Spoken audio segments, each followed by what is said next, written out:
private. If you do not wish to be filmed, you can take a seat at the back of the crowd or just avoid the camera as much as possible.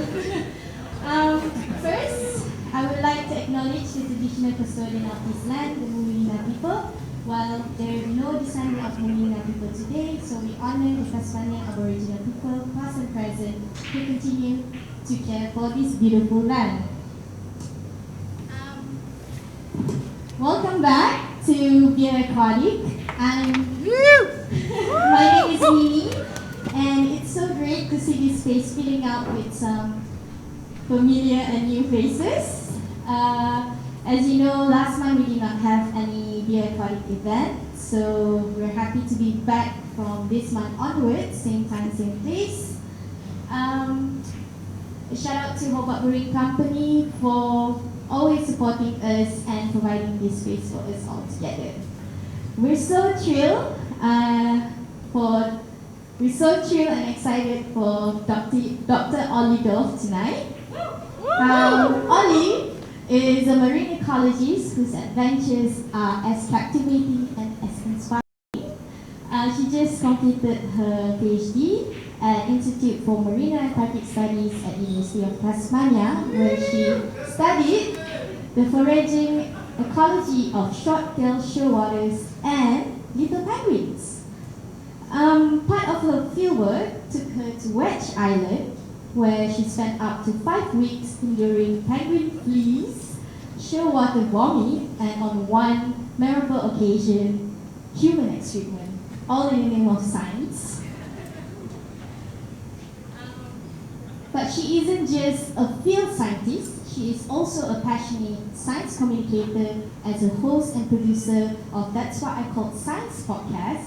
She brings wonders of science, technology, engineering, mathematics, including medicine, to over 10,000 listeners each week.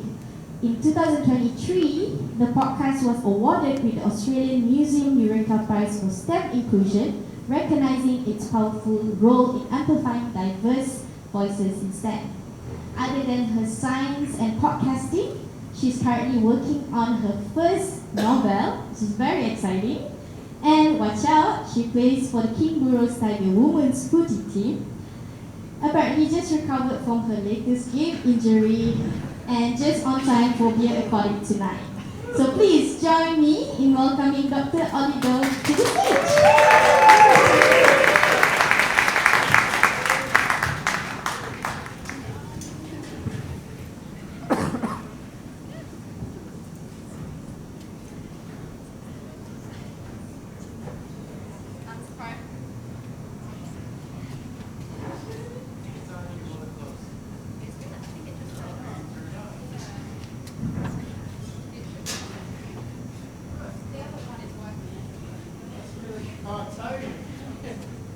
Sorry, we think the battery's just...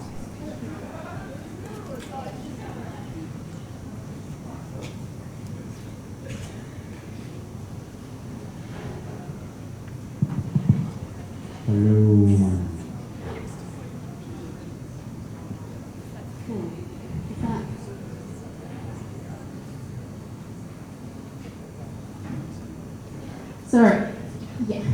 Sorry for the suspense there. It is quite echoey, quiet kind of venue, so those at the back, there are some chairs here if you want to scoot on through, but if you can't hear me at any point, please just wave your hand. Oh, thank you. So yes, thank you, Nini, for the lovely introduction, and thank you everyone for coming here this evening. It's great to see you all. Those of you who have come before, you'll know that Beer Aquatic, each month they have these amazing, usually mid to late career academics that can tell you all about their awesome career. Well, the Beer Aquatic team wanted to do something a little different this month, and they've got a baby scientist. So they've got me, and I'm very much at the beginning of my career, but hopefully we're going to have a really fun evening of Seabirds and Scicomm ahead of us. But, oh yes, thank you for the woo. Before we do get going though, I have a very special announcement. It is actually Reed who sat dead centre. It is his birthday week, so happy birthday to Reed! Our friendship sort of depended on me doing a shout out tonight, and he's my longest running friendship here in Hobart, so we lived together 12 years ago, so yes, yeah, happy birthday Reed. And I think I should also address the elephant in the room. So, a few people before this evening said, oh, good luck, you'll do great, break a leg. Yes, and I was pretty stoked to be able to say, oh, one step ahead of you. So, yes, thank you for bearing with me in the fact that I'm going to be Beer Aquatic's first on crutches speaker. So I will be staying seated, but to make up for it, I've got actually a co-host that's going to be helping me with tonight's talk, and I've also got some amazing actors flown in from the Oscars ceremony. So, ignore the laughs in the front row there. I'm currently a climate research officer for the National Environmental Science Programme, and I'm also the roving scientist program manager for Beacon Street Science Festival, and I'm also involved with the 1 Million Turtle Citizen Science Community Programme. But I'm not going to be talking about any of those things tonight. I'm going to be going back in time and talking about what I did in the PhD. And to help me with doing that, I would like to introduce my co-host for tonight's talk. So if you can all give a warm round of applause to Shorty, the short-tailed shearwater chip.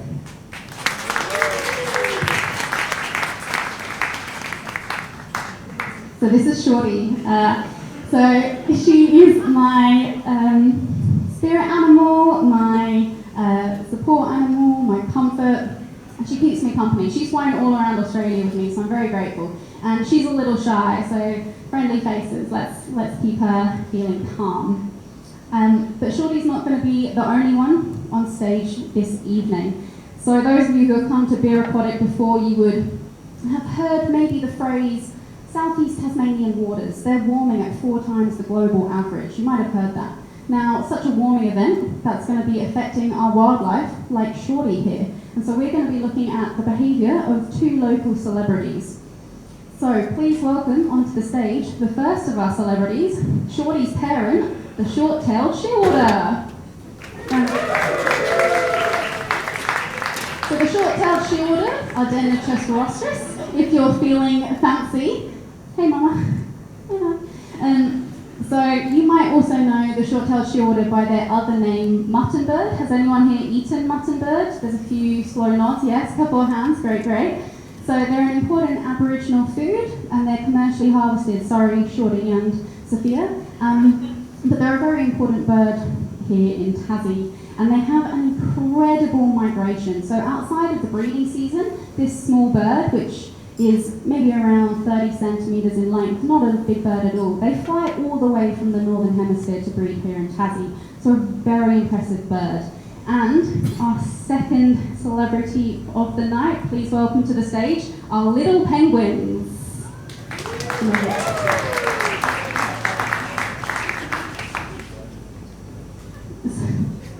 Yes, me getting into roles. So we've got 2 adult penguins that have just joined us, and 2 chicks there. So the little penguin, you gypsy or miner. Oh yeah, come forward, don't be shy. Let the people at the back see your wings. So the little penguin, you might know them as the blue penguin or the fairy penguin. You won't be surprised to know that they cannot fly, so they don't go up to the Northern Hemisphere, they stay around here. Now, something that I'm going to be playing the role of the other short-tailed shearwater adult tonight. So what you might notice is that we've got 2 adults of each species, 1 shearwater chick, and 2 little penguin chicks in these hands there. Side note, if you notice anything anatomically incorrect about our characters, no you didn't.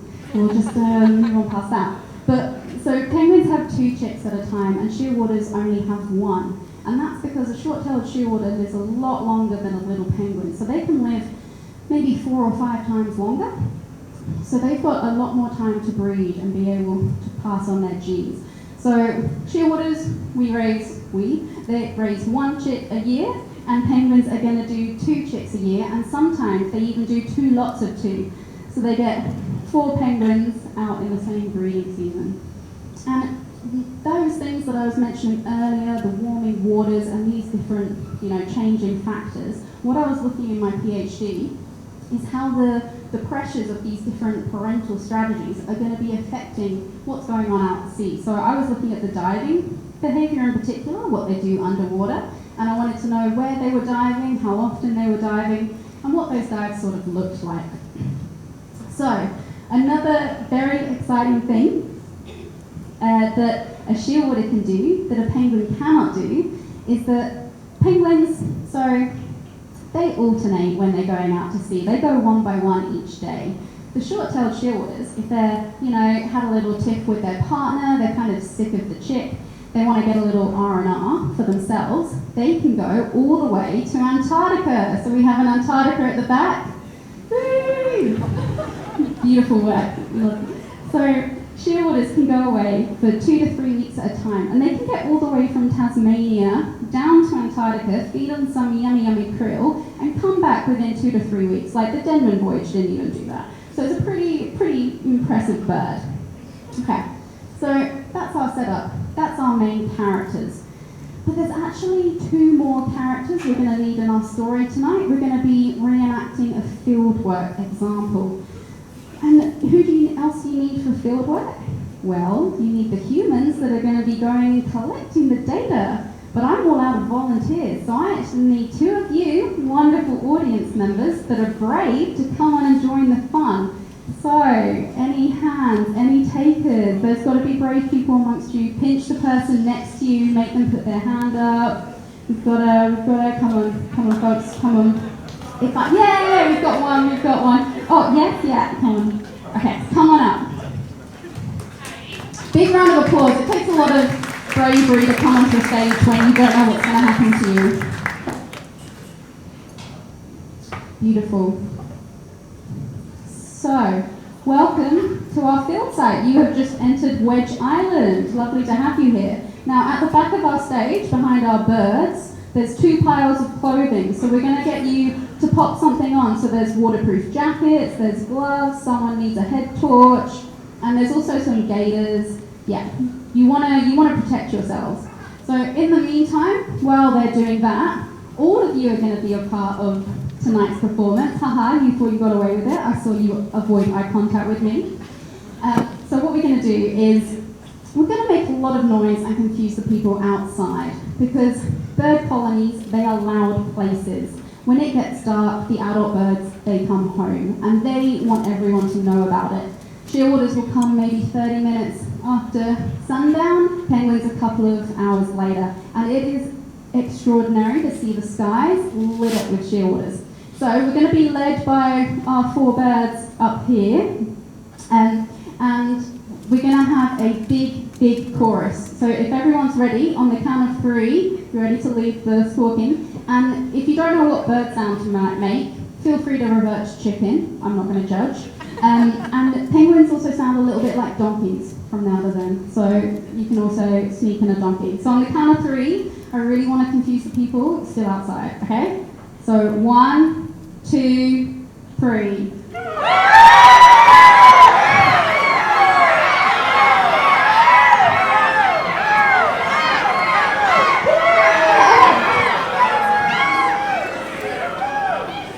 Beautiful, I love that. Okay, but, however, there was one sound that sort of came amongst there was a little different to all the rest. I think I heard a snake slithering into our field site. So welcome up to our final, little bit of a villain. So sometimes when you're working with these birds, they live underground in burrows, and they're not the only ones that live underground. So from a snake's perspective, you've got all these eggs and chicks that can, it's like a buffet to them what's going on under there. So how are we going field work? Yeah, we're all ready. Perfect. So what's going to happen now is that one of our penguin chicks is going to mysteriously become a water bottle. Now, seabirds aren't just, they're not just important for themselves, they're a really important part for the ecosystems on land, because when they come back, they bring a lot of nutrients with them. And how do they deposit those nutrients in the islands? Well, they let out a lot of guano. So we've got that bottle to represent Oh, okay. It works. So yeah, so don't worry, volunteers, you'll totally be fine. You've got your waterproof rain jackets on.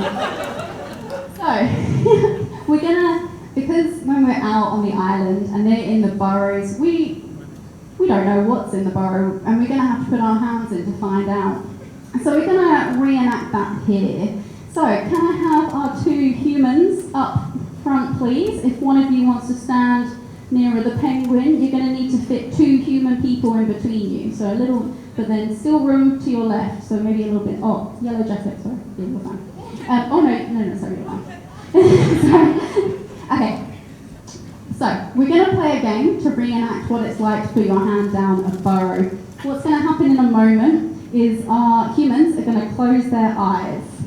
Don't worry, you're totally going to be fine. We're going to have 4 of our characters. So we've got an adult shearwater, 2 little penguins, a snake, and a penguin chick with a guano bottle. And what they're going to do is once your eyes are closed, you're going to have 2 people stand either side of you. And you're going to reach out with one hand, either your left hand or your right hand. You're going to reach out into the burrow. And depending on what hand you've reached out with, will go to that side of you, and that's the bird that you've pulled. So on this field trip in particular that we're reenacting, we want to study short-tailed shearwaters. So whoever picks the short-tailed shearwater first wins. But ignore how they're stood up for now. They're not going to be in that order in a moment. They're going to start mingling, if you want to start mingling actually. So yeah, and audience members, feel free, you can try and encourage them to pick the right one if you want, or you can do something else, I don't know what you want. So yeah, if our humans can close their eyes, thank you, and let's have our characters shuffle into place. So, one thing I also need to mention, if you pick the snake, you will get medically evacuated. So, if you want to raise an arm, humans, are we going left or right? Should they do left? Should they do right? Just don't trust anyone. Okay. Oh, you got to make a choice, Okay, we got both left. What have we got? Yeah. Yay, we got the words. So I'm sorry, Yellow Jacket, you are the weakest link. Please stay on the stage though. You can still continue with the game. Okay, so Blue Jacket, sorry. Oh yeah. Oh no, we do have snake bandages. You don't have to go. Okay, that's right. Okay, so Blue Jacket, you're still in. So we're going to do another round. Mingle. Okay, characters, take your place. Okay, we need another character dip in. Okay, raise an arm. Left or right? Yeah, and what have we got? Yay, we've got the battery right. Okay, fantastic. Beautiful. Okay, so we've got our short-tailed shearwater. We can do our work. This is great. So now our snake is going to become another human. So we've got 3 humans in Fieldwork. Feel free to insert any joke about human snakes you might know in your real life. And our penguins, our adult penguins and our adult chicks are going to go out into the colony. So they're going to spread around back into their burrows. So this area in front of us, you are our colony. So they're going to take sort of a corner each, shimmy around via the back, little path. It is quite hard traversing Wedge Island. The ground is not very secure, so you have to do your best so you don't collapse any burrows. So our penguins have taken up their spots, nice. And we've still got our Antarctica all the way over with Simon, perfect. Okay, so humans, there should be, in the corner over there, a little black bag. So we're going to take out, just, maybe you can pull the chair over if you want, and you can pop the stuff that's in the bag one by one. Let's take it out. So what's in there? So human volleys, let's have a look. What do we need? So we've got a rule, that's useful. All our things. Ta-da! So that's going to measure wings. Notebook, you always need a notebook. Bird bags, don't give it a sniff, it stinks. And then, so we've got, yes, so there are wires to connect the devices we need to computers. We've got snake bandages, bit late, but better late than never. We've got calipers, great, that's going to measure tarsus and beaks. We've got a compass, always useful. We've got, so that's a very important thing. So they are our biologger devices, so we're going to need the number 4 from in there. And there should be something else in the bag that's going to help us attach it. Oh no, but yeah, so that's a Pasola scale, so that's what we use to weigh the birds and in the bag. And we've got flagging tape and electrical tape. Yay, so that black tape is what we're going to need now. So what I did in my PhD was I attached these little devices, which is being held there by a purple jacket. And so that little thing that looks like an erasure, it's actually quite expensive. It's $1,600. And it can record GPS location, accelerometry, and it's been to Antarctica, it's fine, and pressure, which we convert to depth below sea level. So we're going to need to put that on the back of our shearwater. So we're going to have one of our humans hold the shearwater, facing them. So yeah, and then usually what would happen is someone holding. Oh yeah, I did tell her she could be difficult if she did that.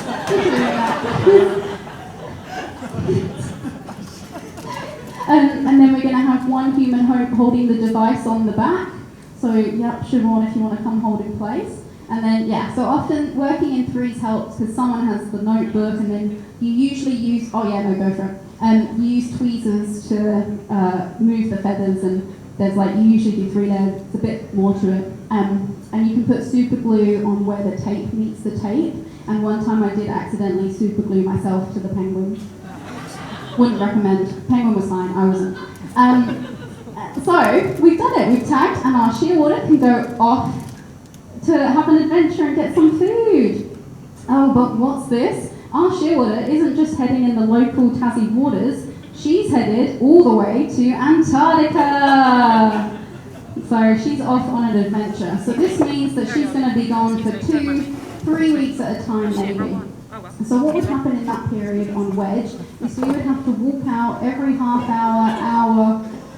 We would have to track around the colony and just keep going night after night until early in the morning in the hope that she would come back. So humans, take a walk with Siobhan, go check the burrows nearby, see if she's home. Now, one thing about Wedge Island is that it is completely, there's no humans on it, and there's only a storage hut, no other buildings. So we're camping for up to 5 weeks at a time, there's no showers, and there's also no toilets.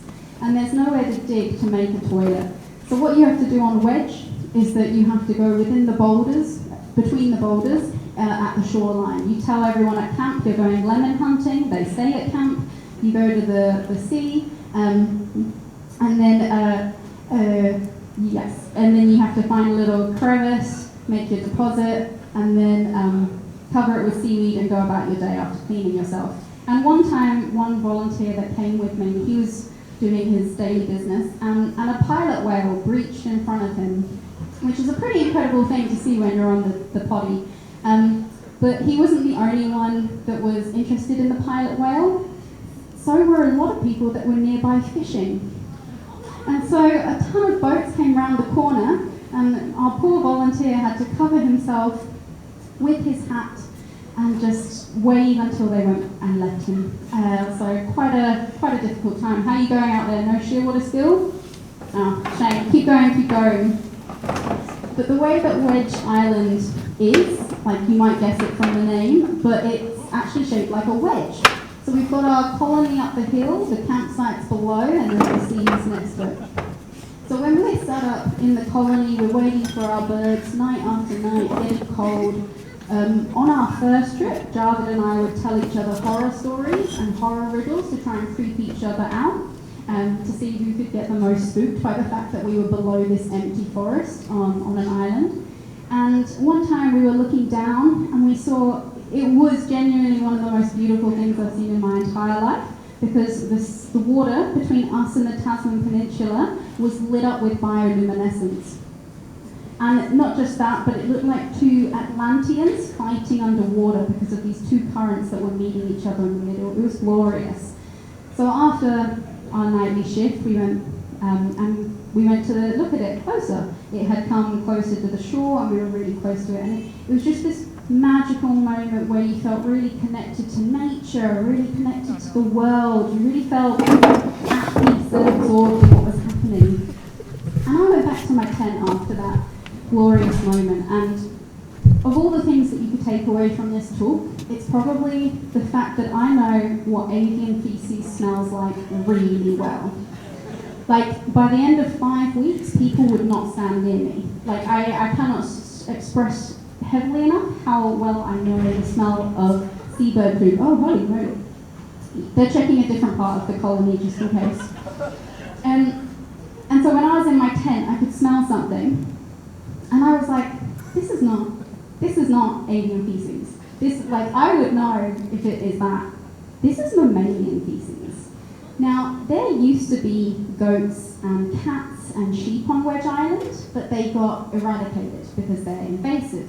And every now and then you'd find a goat skull and it would be terrifying. But I was like, this smells like dog poo. This is not bird poo. And so I looked all around my tent and I was like, what is this? What has happened? And I looked at the bottom of my hiking boots. And what transpired was that while I was having this beautiful, magical, moving moment with the bioluminescence, I had walked through someone's daily deposit and accidentally bonded a little too well with one of the team members. It was a great time. So how are we going? Still no shearwater? Okay, I think we're going to have to go for another lap. You can pause though if you want to play Uno in the... No? Oh, Siobhan's on it. Okay, she's not letting them pause. Okay. Okay, so the other things you would find at your tent late at night is that you might come back from working for hours, having stayed up late, you're tired, you want to go to sleep. But when you're on Wedge, you're at the mercy of the elements. So if it's hot, it's hot. When it's wet, it's wet. When it's windy, it's windy. And one time I came back and my tent was completely flooded because the sun damage had meant all the waterproofing had gone. Not great. And so, you're putting up a tarp above the tent. You try and scoop out as much water as you can from inside the tent.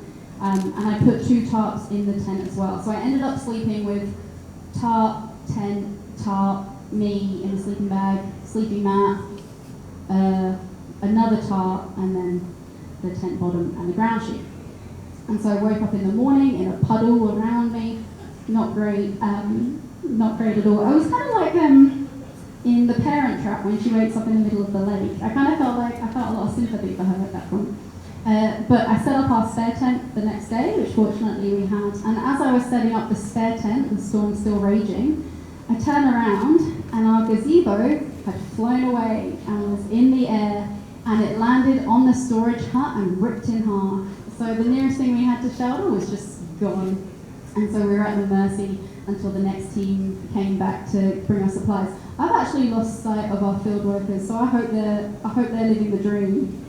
I think they might have sunk somewhere in Antarctica. Oh, they're looking at the pool table. Great. Wow. Oh my goodness, the commitment to the park. This is beautiful. Keep going. Okay. I think we're about 2 weeks into waiting for the shearwater to come back. This is usually the part of field work. We haven't seen a bird in ages, or a bird that we need in ages, and this is the part where my volunteers start to resent me and wish they hadn't come. So these biologgers, I mentioned that they were quite expensive, and so if you're deploying on 30 birds at a time, that can be quite a lot. So we also use some cheaper ones, so there's also ones that are only $80 and just do GPS. But the expensive ones, after my second time on Wedge, the data collection hadn't gone that well for the penguins. And I received an email from the company who manufactured them in Italy to say, sorry, we actually sent you 40 devices. Not great. They sent me software to fix it, and it actually completely corrupted and broke the tags. So they were completely useless. So that's $8,000 worth of faulty equipment there from 5 broken tags. So it took 2 months to convince them that I had followed their instructions and had actually done what they said. And eventually they believed me. But they only believed me when I was already out on Wedge Island again with some other devices. And I was there to work with the shearwaters. So they said, Yes, we're sorry, it was our fault, we will ship you 5 replacements. So these biologgers, they were shipped from Italy to Hobart, they landed on IMAS reception desk. My friend picked them up from reception, put them on my desk, another friend picked them up from my desk, took them to a woman in town, she drove them home to Nubina, she gave them to her husband, who gave them to a colleague, who gave them to someone who worked at the farms near Wedge. That person drove past Wedge in their boat to go to the farms one day, they stopped next to Wedge, I swam to the boat, they dropped 8k worth of equipment in a Ziploc bag to me in the water, I swam back to Wedge and then I deployed them that night on the shearwaters. Ta-da! So yes, and I think I actually spot our shearwater coming back to Wedge. Woo! And our researchers coming with her. So yes, good job, good job. Great work. Come on up, come on up. Ooh. Yay! So now often devices are lost at sea, which can be quite sad, but sometimes they're not, but we can get that tag off that bird.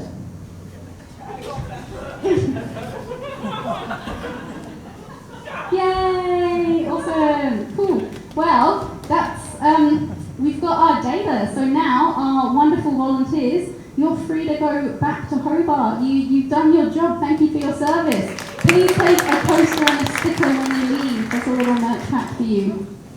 And our characters are also free to take to a seat should they wish. That is our dramatics done for the evening. So unfortunately, we don't have, it is a limited time. I'm not going to make you all listen to my voice for very long.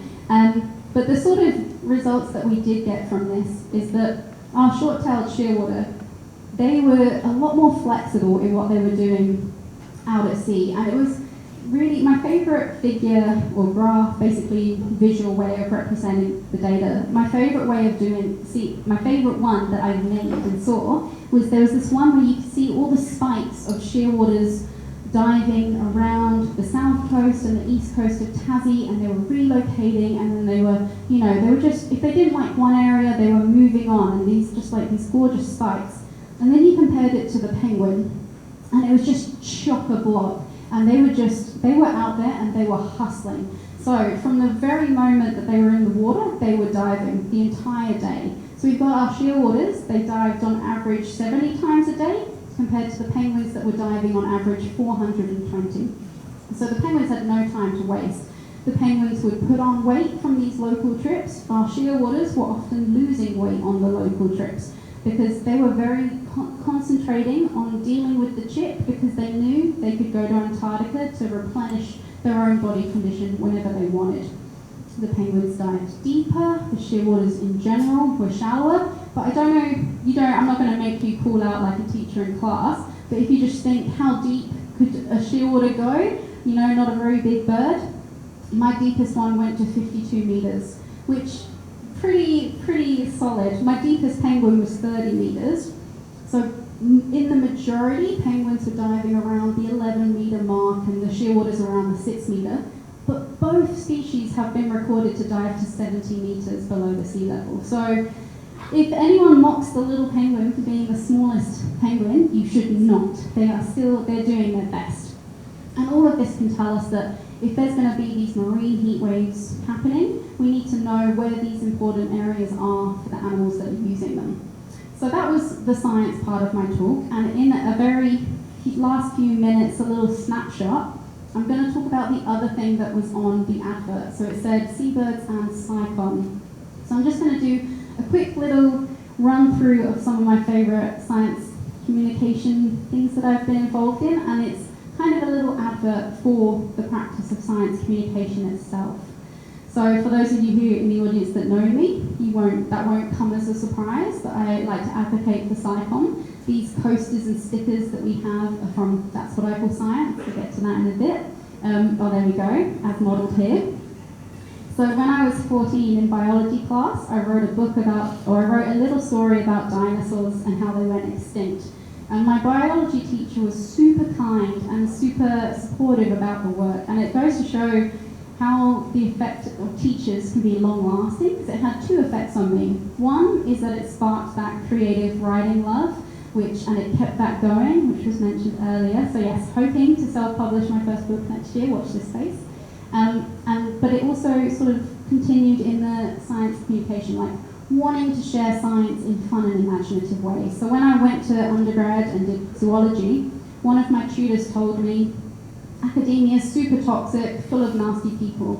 And I was like, cool, not the place for me, not keen on that. I want to do science media, I want to do Scicomm. And so for my equivalent of an honours project, I wrote a book. Oh no. That's okay, I got you.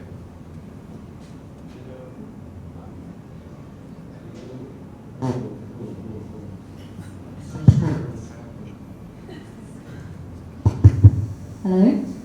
Yeah, there's an annoying sound, that's okay? Okay. Sorry about the buzz. Yes, so I wrote a book about pigeon learning to fly.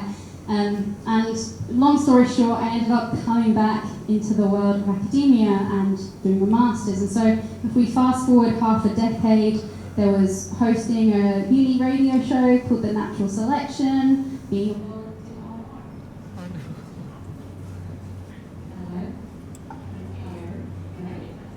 Oh, they're nodding. Okay. I'm so sorry. I don't think HBC wants me to tell my story. Yes. So then was involved in, volunteering writer for science organisations, and I also made a series of embarrassing video blogs about animals in Australia and when I went to Madagascar. And those videos are available on YouTube. I would not advise watching them, but you all have free will, and I'm not going to judge you for how you use it. But yeah, so I was involved in lots of different things. So I come to the first year of my PhD, which I never expected to find myself in to begin with. And an opening in the That's What I Call Science team comes up. A friend says, you should go for this, I think you'll be interested. So I interview, I join as an editor, occasional co-host, and then 2 years after joining, I become the weekly host, co-manager, and producer of the show, and I absolutely love it. I could talk about That's What I Call Science for 30 minutes in itself, but it is fantastic. But at the end of, in my first year of my PhD, I was awarded an Inspiring Women in STEM fellowship, and it was a grant that enabled me to do a Scicomm project. And in my confirmation talk, which is the presentation you give at the end of your first year, I was excited to share the news. I was like, I'm going to be recording things of my fieldwork to be able to share with people. I was excited to talk about it. It wasn't about my PhD, but it was, adjacent. And after I shared the news, a senior member of staff advised me that it would be best if I stopped the science communication, and it would be better if I left it for the first year of my PhD. And in a plot twist to my character, I said, no, I disagree. I do it in my evenings and my weekends, and I didn't say this to the person, but I did think if I spent every night at the pub, you wouldn't question it. So, but yeah, no, I kept going, and it led me to some pretty fantastic times. It led me to Festival of Bright Ideas, which is where I met Shorty and Simon, our Antarctica flag. It led me to Fame Lab in Perth with Shorty. It took me to being involved with the Antarctic Festival, which is where I met Emma on our camera. It took me to Sea on the RV Investigator, which is where I met the majority of our characters this evening. And it also took me into science comedy, which is where I met another of our characters. And so you meet all these wonderful people, and even though there's a lot of hours that are taken up by volunteering, sometimes paid, it still is a privilege to be able to spend those hours on it, and it was just fantastic. And the reason why I'm sort of spieling on, and I'm sorry if it comes across as pretentious at all, but the reason I say this is because in 2023, as Nini mentioned in my intro, That's What I Call Science won a National Eureka Prize. Thank you. And so Anna and I, two of the three Twix co-managers, we flew to Sydney for the event, and on behalf of the That's What I Call Science team, we received the award on stage from Australia's chief scientist. And it was very surreal to be in front of all these high-up scientists, science communicators, and not feel like, I'm just a little PhD candidate, what am I doing here? But it was a very proud moment for us. And the person who had told me to stop the science communication 3 years earlier sent me an email after that saying, congratulations on the Eureka Prize, goes to show your hard work and how much value you bring to your community. So, thanks for coming. So, I think it's great that we could show that, yes, there is value in science communication, it is worth doing. But I also, if you take anything from this talk, besides me knowing what avian feces smells like, it's that we shouldn't have to wait for fancy schmancy prestigious prizes to be able to value sharing our science with the public. I think it is something that scientists should be doing, and it is hard to fit it in, but also if then it can come from the organisations and the funding bodies to actually value it, that will help a lot. So thank you all for being here tonight, to be involved in science communication. Shorty and I had fun. There is a Q&A after the break, and if you ask a question, you can get a That's What I Call Science sticker or coaster. So thank you and have a lovely night.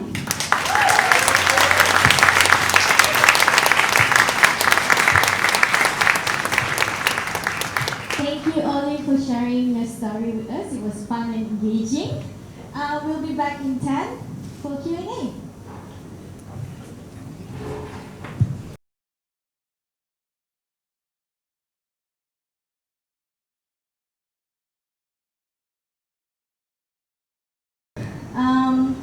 Olly, if you had the choice to pick to be a penguin or shearwater, which one would you pick?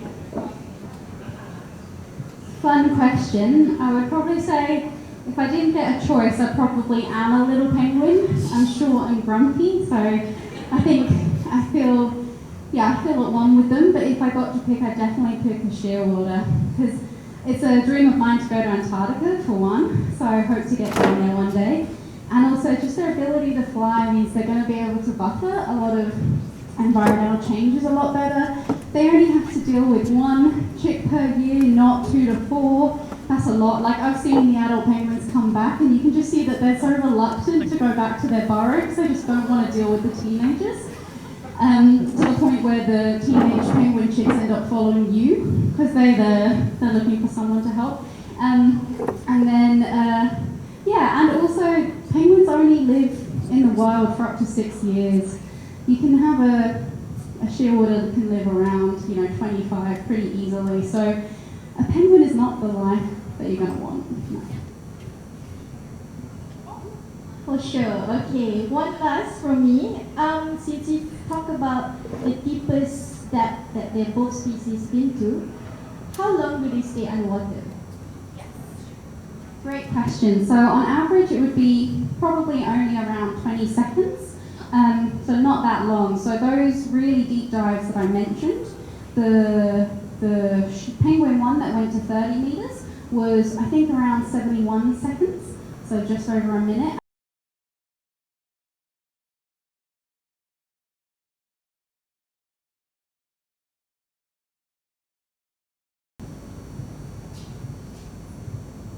You talked about mass mortality events in the shearwaters. So that's the short-term fluctuation. What's happening with the population as a long-term trend?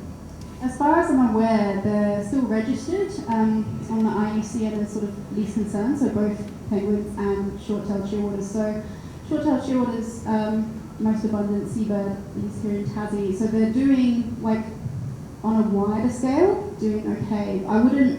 I haven't, having finished my data analysis last year, hold up the fact that I'm not, in the current affairs world of the shearwaters or penguins, so if something happened today, I might not know. But so I think they're a lot more stable, but then you might have heard of some of the penguin populations are sort of decreasing around Tassie as well. And I know that Bishano recently, their penguins were being delayed with coming back as well, and they're a bit like, what's going on?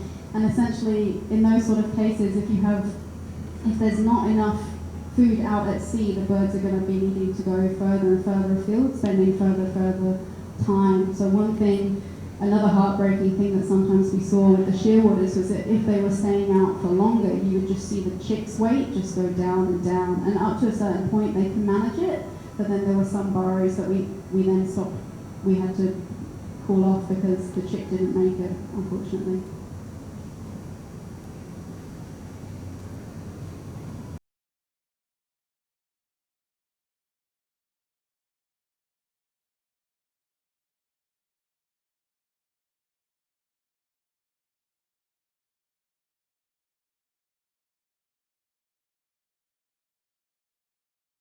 people are in their career stage, they still actually do have that small sense of imposter, and they get nervous about answering the questions. And it's meant that I can see that and come to terms with it in myself, and also be able to just network and meet incredible people. And another thing that I didn't mention earlier, but those 3 jobs that I've been doing since my PhD all came about as a result of science communication volunteering. Not a single one were a result of my PhD itself. Granted, one of them probably made me eligible, but I was recommended for the job because of the person knew I did the Scicomm. So yes, I would definitely recommend doing it because it's a fun, creative outlet. And then the final point I'd say before another question is that I didn't have some of my peers around me started with data already, or they had different circumstances, whereas with the fieldwork data and like losing tags, it can be quite late on in your PhD before you have some results that you can write to a thesis. So long story short, I wasn't publishing academic journal papers during my PhD and felt a bit like feces about it compared to some of the people around me. And I didn't feel like I was doing anything of value. But then having these weekly episodes where I'm sharing a scientist's work or someone in STEM's work with the public gave me a sense of value that I didn't have in my 9 to 5. Yeah, I think we'll go for one or 2 more questions. I really want someone to ask about snakes. I have never put my arm down a burrow with a snake, thankfully. I once saw a snake, but it was on the other side of the island to the colony, so we felt fairly safe. One thing I didn't bring with me tonight, because I was worried about losing it or breaking it, was my favourite stick. So when you go into a burrow, like I am very attached to this stick. If it got broken, I probably would have cried. Because basically you go in first with the stick to do a little tap tap to make sure there's no snake, and you get told that a burrow will feel cold and it kind of has a bit of a spooky vibe if a snake's in there. And as soon as you hear a penguin like squawk and they are loud, or you get bitten or anything, you know that there isn't a snake. So sometimes you're like, come on, bite me, something bite me that's not going to kill me, and then I'll feel fine. So, but it is spooky when you're like, when you've got your arm like you're up to your neck in a burrow and there's another burrow entrance right in front of your face, and you're like, please don't have a snake, please don't have a snake, please don't have a snake. What advice would you give to people trying to make a start in science communication? How do you get into doing this? Yes, I love that. So every little counts, I would say, is really good. So often, one thing, there are these citizen science projects that go on. So the turtle thing I'm involved in has this national citizen science. So you can find maybe something that you're passionate for, find the group behind it, and then you could see if they need volunteers if they run events. Attending events like this, for one, if you want to be an attendee. And you can also, I was going to say, start a podcast if you wanted to. But in general, it can be quite hard to get a full-paying job in science communication, but people always need passionate people on board to help certain events.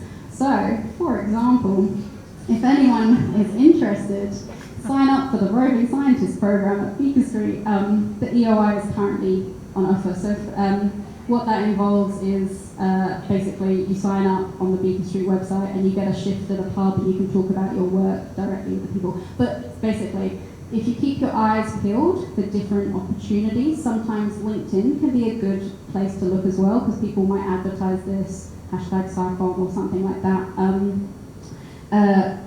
So sometimes, or through your organisation itself. So if you get known at your organisation that you're someone interested in that kind of thing, it starts to be a bit of a snowball that people know, oh, they don't mind. The key to being involved, I think, is being willing to be a little bit goofy can help, because then but you also can do things behind the scenes. So we have editors on our show that don't want to be on the mic. There's a range, and I realise I could go on probably for a real lot longer, but there's something for everyone. Yes, and so just keep going. And even if it's like an hour, you don't have to, it's not an all or nothing kind of pastime. You can definitely get involved to any capacity. Awesome. Thank you so much, Olly, for answering all the questions. Yeah, it's been an amazing talk and engaging. Just one thing. Did you say shearwater is pink? Yeah, if they've eaten krill. So you can see it on so the shearwaters, they'll sometimes at night time hang around above their burrows on the bushes, so you can see the leaves and stuff change colour. Yeah. That's nice. Yeah. Alright, I think that is the end of our event for tonight. I would like to thank everyone for being here. And of course, we have another Beer Aquatic next month and onwards every last Thursday at 6:30, same place, same time. And don't forget to invite your friends, your family, and just share out Beer Aquatic to everyone. So the more the happier, the merrier.